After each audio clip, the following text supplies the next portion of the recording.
Hello, hi, welcome back. My name is Stephanie. This video was requested by one of you lovely people, so check the pinned comment for a shout out. In today's video, I want to give you guys a bit of an update and a full house tour. Oh yeah, I do. I want to share with you some great news, some not so great news, and some general good news.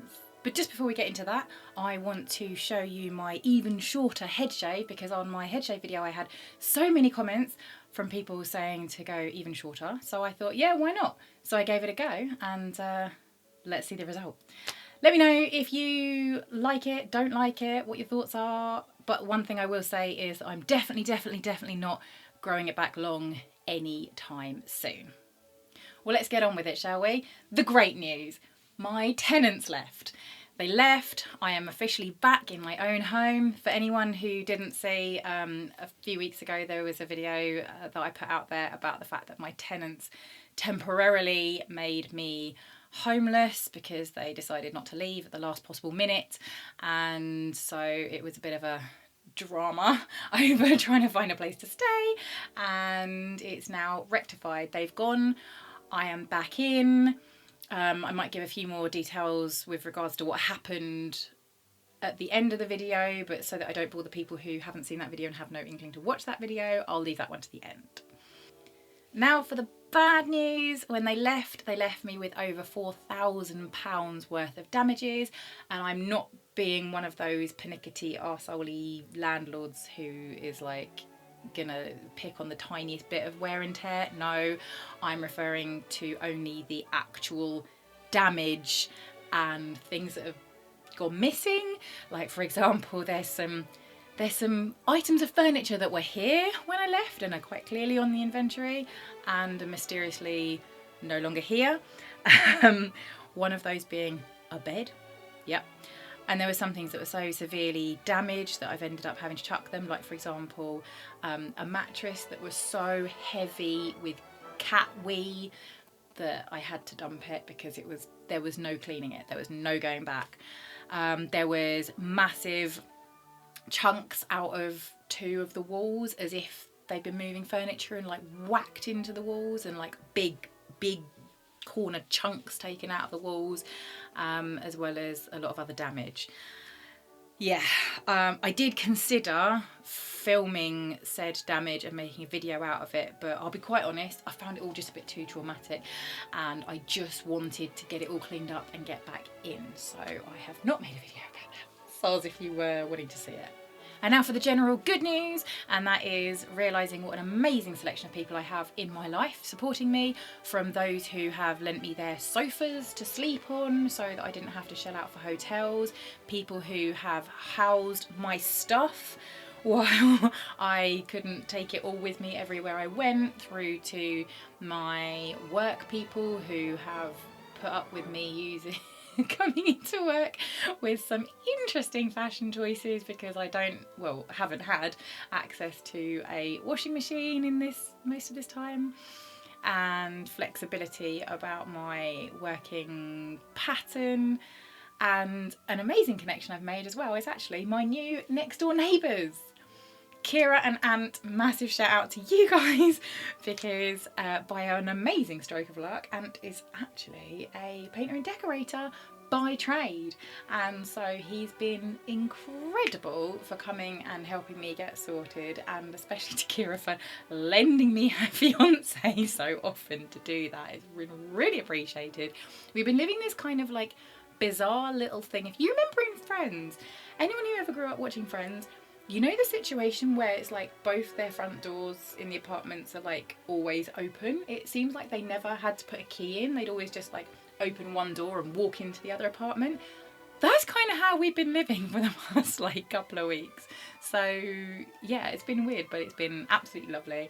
When neighbours become friends, it's absolutely amazing.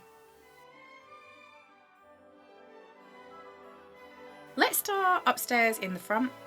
This room has been used as a bedroom and a living room, and it's also been a formal dining room at one point, but it's currently just a spare room where I'm organising my things for filming, etc. The whole of the upstairs has original cornicing, and this room also has the ceiling rose from 1901 when the building was built.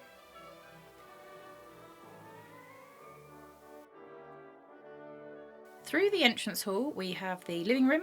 It's been a dining room as well, but I prefer sitting with the view of the garden rather than driveway, so I much prefer having this room as my main living area.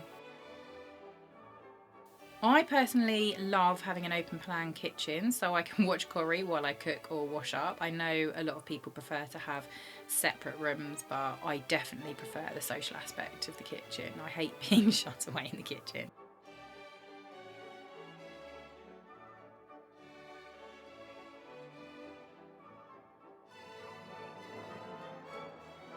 This little elephant here belonged to my grandparents, and they used to say that you could tell your secrets to it.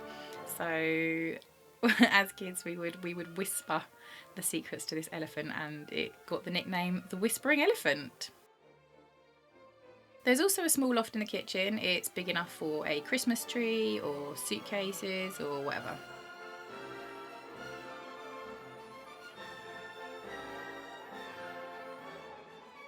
The living room opens out into the garden and the sun catches it all day long. It has privacy from this big tree, although the tree's recently had a massive haircut, so it's a little bit sparse at the moment. The garden also has private side access, so it's easier to get bins in and out of, or bikes or whatever.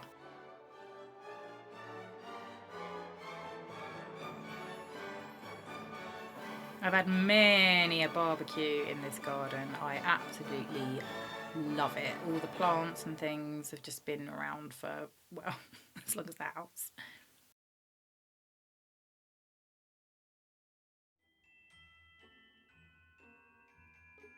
The bathroom is, well, a bathroom.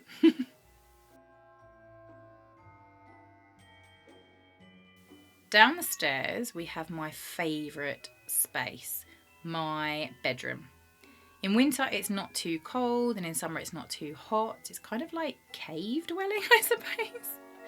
I love the calm lighting in here, and it's really spacious as well. And here is the best bit, the walk-in wardrobe.